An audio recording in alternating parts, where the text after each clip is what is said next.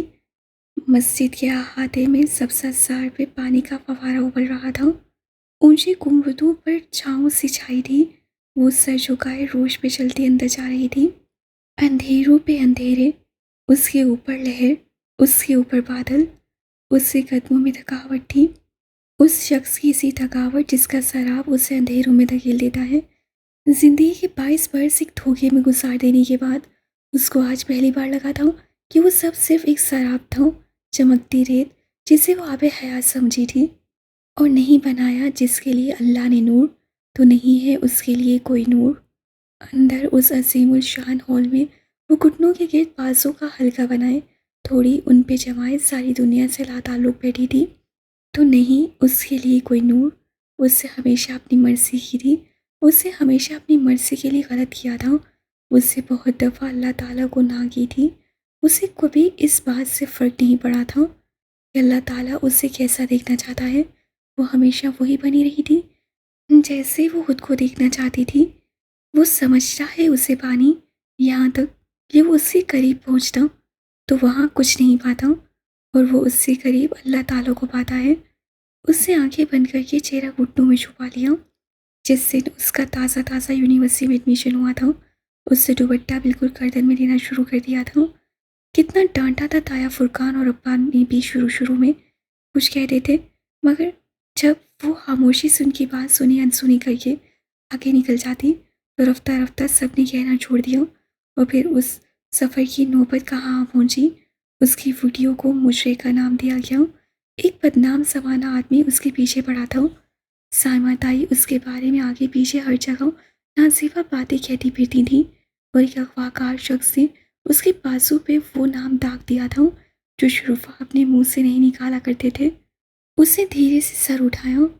اللہ نور ہے آسمانوں اور زمین کا۔ لوگ کہتے ہیں مسجدوں میں سکون ہوتا ہے، کوئی اس سے پوچھتا تو وہ کہتی مسجدوں میں نور ہوتا ہے، نور اوپر نور کے۔ اس سے آہستگی سے گردن موڑی۔ اس کی بائیں طرف ایک 13-14 سال کا ترک لڑکا آ بیٹھا تھا جس کے ایک بازو پہ پلستر چڑھا تھا۔ وہ گمسم سے نگاہوں سے اوپر مسجد کی منکش چھت کو دیکھ رہا تھا۔ نور کیا ہوتا ہے تم جانتے ہو؟ وہ اتنے ہولے سے بولی تھی کہ اپنی آواز بھی سنائی نہ دی۔ نور وہ ہوتا ہے جو اندھیری سرنگ کے دوسرے سرے پہ نظر آتا ہے، گویا کسی پہاڑ سے گرتا پگھلے سونے کا چشمہ ہو۔ وہ اسی چھت کو دیکھتے ہوئے کہہ رہا تھا، اور کیسے ملتا ہے نور؟ جو اللہ تعالیٰ کی جتنی مانتا ہے اسے اتنا ہی نور ملتا ہے۔ کسی کا نور پہاڑ جتنا ہوتا ہے، کسی کا درخت جتنا، کسی کا شعلے جتنا۔ اور کسی کا پاؤں کے انگوٹھے جتنا۔ لڑکی نے سر جھکا کر اپنے پاؤں کو دیکھا۔ انگوٹھے جتنا نور جو جلتا بجھتا بجھتا جلتا ہے، یہ ان لوگوں کو دیا جاتا ہے جو کچھ دن بہت دل لگا کر نیک عمل کرتے ہیں اور پھر کچھ دن سب چھوڑ چھاڑ کر ڈپریشن میں گھر کر بیٹھ جاتے ہیں۔ اور انسان کیا کرے کہ اسے آسمانوں اور زمین جتنا نور مل جائے؟ وہ اللہ کو نہ کہنا چھوڑ دے، اسے اتنا نور ملے گا کہ اس کی ساری دنیا روشن ہو جائے گی۔ وہ پھر سے گردن اٹھائے مسجد کی اونچی چھت کو دیکھنے لگا تھا۔ اسے محسوس ہوا اس کا چہرہ آنسوؤں سے بھیگ رہا ہے۔ وہ دھیرے سے اٹھی اور باہر کی طرف چل دی۔ سنو، وہ پیچھے سے بولا تھا۔ حیا لمحے بھر کو رکی۔ دل کو مارے بغیر نور نہیں ملا کرتا۔ وہ پلٹے بغیر آگے بڑھ گئی۔ دل تو مارنا پڑتا ہے، مگر ضروری تو نہیں ہے کہ ٹھوکر بھی کھائی جائے۔ انسان ٹھوکر کھائے بغیر، زخم لیے بغیر، خود کو جلائے بغیر بات کیوں نہیں مانتا؟ پہلی دفعہ میں ہاں کیوں نہیں کہتا؟ نیلی مسجد کے کبوتروں کی طرف اوپر اڑنا کیوں چاہتا ہے؟ پہلے حکم پہ سر کیوں نہیں جھکاتا؟ ہم سب کو آخر منہ کے بل گرنے کا انتظار کیوں ہوتا ہے، اور گرنے کے بعد ہی کیوں بات سمجھ آتی ہے؟ اس سے ہتھیلی کی پشت سے دھیرے سے آنکھیں رگڑی اور باہر نکل آئی۔ ایک فیصلہ تھا جو اس نے نیلی مسجد کی گنبدوں کو کوہا بنا کر کیا تھا، اب اسے اس فیصلے کو نبھانا تھا۔ پھپھو اور ابا لاؤنج میں بیٹھے بیٹے دنوں کی باتیں کر رہے تھے۔ پھپھو بہت خوش تھی، بار بار نام آنکھیں پوچھتی۔ وہ کچن میں چائے بنا رہی تھی، جیہان کیک ٹرے میں سیٹ کر رہا تھا۔ آج اس سے کون سا اعتراف کیا ہے؟ وہ سب یوں ظاہر کر رہے تھے گویا انہیں یاد ہی نہ ہو۔ تمہاری پڑھائی کا خرچ تو بہت ہو گیا ہوگا، اتنے دن لگا دیے ادالہار میں، ڈورم آفیسر نے طلبی کی ہوگی۔ وہ کیک پہ کچھ چھڑکتے ہوئے پوچھ رہا تھا۔ نہیں، ڈورم میں حاضری مارکنگ کا کوئی نظام نہیں ہے۔ ہاں، کلاسز کا خرچ تو ہوا ہے، 5 دن اسپرنگ بریک میں شامل ہو گئے تھے، اوپر کی 6 دن کی غیر حاضری لگی ہوگی۔ اب مزید صرف ایک چھٹی کی گنجائش ہے میرے پاس۔ وہ کیتلی میں چائے ڈالتے ہوئے بولی تھی۔ دونوں ایک دوسرے کو نہیں دیکھ رہے تھے۔ ایگزامز کب ہیں؟ مئی کے آخر سے جون کے پہلے ہفتے تک۔ اور پاکستان تم نے 5 جولائی کو جانا ہے نا؟ یہ آخری مہینہ تو شاید صرف ترکی گھومنے کے لیے ہے۔ ہاں، مگر ایکسچینج اسٹوڈنٹس کی کوشش ہوتی ہے کہ قریبی ممالک بھی دیکھ لیں، کوئی قطر جا رہا ہے تو کوئی پیرس۔ وہ ٹرے اٹھا کر جانے کے لیے مڑی۔ ہم لندن چلیں؟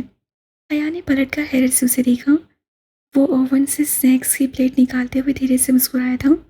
ہم لندن جا رہے ہیں کچھ عرصے تک، ابا کے علاج کے لیے، تم بھی چلو۔ آئیڈیا تو اچھا ہے، سوچوں گی۔ وہ جواباً مسکرائی اور ٹرے لیے باہر آ گئی۔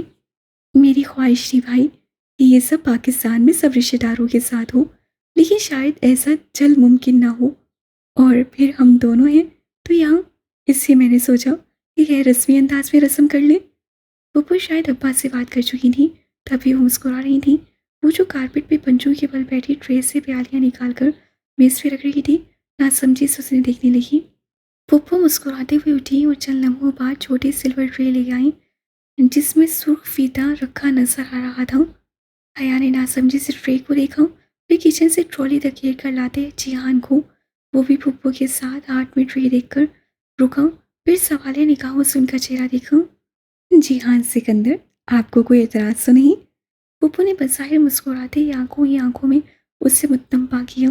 وہ شاید راضی نہیں تھا، مگر نہیں کہہ کر ٹرالی آگے لے آیا۔ حیا ٹرے میز پہ ہی چھوڑ کر اٹھ کھڑی ہوئی۔ اسے اب نظر آیا تھا سرخ فیتے کے ساتھ دونوں سروں میں ایک ایک انگوٹھی بندھی تھی۔ شادی کا وقت تو ظاہر ہے ہم بعد میں ڈیسائیڈ کریں گے، مگر ہر ماں کی طرح میری بھی خواہش ہے کہ میں اپنی بہو کو نسبت کی انگوٹھی پہنا دوں۔ فاطمہ بھی ہوتی تو کتنا اچھا ہوتا۔ وہ دونوں انگوٹھیوں کو پکڑے ان دونوں کے پاس آئیں۔ ان کے ہاتھ بڑھانے پہ حیا نے کسی خواب کی سی کیفیت میں اپنا ہاتھ آگے کیا۔ انہوں نے مسکراتے ہوئے اس میں انگوٹھی ڈالی۔ وہ ایک سادہ پلاٹینیم بینڈ تھا، سرخ ربن کے دوسرے سرے سے بندھا بینڈ۔ انہوں نے جیہان کی انگلی میں ڈالا، پھر ٹرے سے کھینچی اٹھا کر ربن درمیان سے کاٹا۔ دونوں کی انگلیوں سے بندھا ربن ان کی انگلیوں کے ساتھ جھولتا رہ گیا۔ ترکی میں منگنی شاید اسی طرح ہوا کرتی تھی۔ حیا نے سن ہوتے دماغ کے ساتھ سر اٹھایا۔ جیہان پھپھو کو دیکھتے ہوئے مسکرا رہا تھا اور وہ اس کی پیشانی چوم کر دعا دے رہی تھیں۔ ابا بھی اٹھ کر اس کو گلے سے لگائے دعائیں دے رہے تھے۔ وہ سب کتنا حسین تھا، کسی خواب کی طرح، دھنک کے سارے رنگوں سے محزین، کوئی بلبلا جو کشش ثقیل سے آزاد ہو کر اوپر اڑتا جا رہا ہو، اوپر اور اوپر۔ تم کیوں چپ بیٹھے ہو برہودار؟ ابا شاید جیہان سے پوچھ رہے تھے۔ میں سوچ رہا ہوں، میں وہ پہلا آدمی ہوں گا جس کی منگنی اس کی شادی کے بعد ہوئی ہے۔ وہ دھیرے سے ہنس کر بولا تھا۔ وہ نچلا لب دبائے جلدی سے ٹرے لیے کچن میں آ گئی۔ اس کا سترنگ کا بلبلا اوپر بہت اوپر تیرتا جا رہا تھا۔ شام میں دیر سے جیہان ابا کو واپس چھوڑنے گیا اور پھپھو اپنے کام نپٹانے لگی تو وہ لاؤنج میں آ بیٹھی۔ اپنی انگلی میں پہنے انگوٹھی سے بندھے ربن کو دیکھتے ہوئے وہ زیر لب مسکرا رہی تھی۔ تبھی لینڈ لائن فون کی گھنٹی بجی۔ ہیلو، اسے ریسیور اٹھایا۔ دوسری جانب کوئی نسوانی آواز سی۔ کیا میں مسٹر جیہان سکندر سے بات کر سکتی ہوں؟ نہیں، وہ ذرا باہر تک گئے ہیں، کوئی پیغام ہو تو دے دیجیے۔ چند لمحے کی خاموشی کے بعد وہ بولی، جیہان کو کہنا اس سے جو پارسل مجھے بھجوایا تھا وہ کھو گیا ہے، کسی غلط ایڈریس پہ چلا گیا ہے شاید، میں اسے رات میں کال کروں گی۔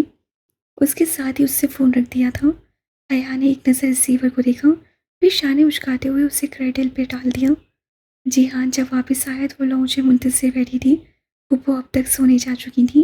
حیا کا ارادہ تھا کہ وہ لندن کی ٹرپ کا پروگرام جیہان سے ڈسکس کرے، اور بھی بہت سی باتیں تھیں مگر پہلے اس کا پیغام۔ ماموں صبح ہوٹل سے ایئرپورٹ چلے جائیں گے، ہمیں آنے سے منع کر دیا ہے۔ تم یوں کرو، 2 کپ کافی بنا لو، میں کچھ نئی موویز لایا تھا، دیکھتے ہیں۔ وہ بہت اچھے موڈ میں کہتے ہوئے ٹی وی کے نیچے بنے ریک کی طرف آیا تھا۔ اوکے لاتی ہوں، اور ہاں تمہارے لیے فون آیا تھا۔ وہ اٹھتے ہوئے بولی، کوئی لڑکی تھی، نام نہیں بتایا، مگر کہہ رہی تھی کہ تمہارا پارسل اسے نہیں ملا، کسی غلط ایڈریس پہ چلا گیا ہے، شاید وہ رات میں کال کرے۔ وہ تیزی سے مڑتے ہوئے اٹھا تھا۔ میرا پارسل اسے نہیں ملا، اور کیا کہا؟ وہ بے یقینی سے اسے دیکھ رہا تھا۔ کچھ نہیں، کافی لاؤں؟ نہیں، رہنے دو۔ وہ قدرے مضطرب انداز میں کہتے ہوئے صوفے کی طرف آیا اور فون اٹھا کر CLI چیک کرنے لگا۔ اس کی انگلیوں میں انگوٹھی اب بھی تھی مگر ربن نہیں تھا۔ تمہیں صبح کیمپس بھی جانا ہوگا، تم یوں کرو سو جاؤ، میں بس تھوڑا کام کروں گا۔ وہ الجھے متفکر انداز میں CLI چیک کرتے ہوئے بولا۔ سترنگ کا بلبلا پھٹ گیا تھا، سارا موڈ غارت، سارا پلان ختم۔ وہ اچھا کہہ کر بددلی سے کمرے میں چلی آئی۔ اس کا کمرہ لاؤنج سے ملحقہ تھا۔ دروازے کی ہلکی سی درز اسے کھلی رہنے دی۔ جب تک وہ سو نہیں گئی اسے جیہان صوفے سے مضطرب سا بیٹھا فون کو دیکھتے نظر آتا رہا تھا۔ وہ صبح فجر پہ اٹھی تو دیکھا جیہان اسی طرح صوفے پہ بیٹھا فون کو دیکھ رہا تھا۔ اس کی آنکھیں رت جگہ سے سرخ ہو رہی تھیں۔ اس لڑکی کا فون نہیں آیا تھا شاید، انتظار لا حاصل۔ اس کے دل پہ بہت سا بوجھ آن پڑا تھا۔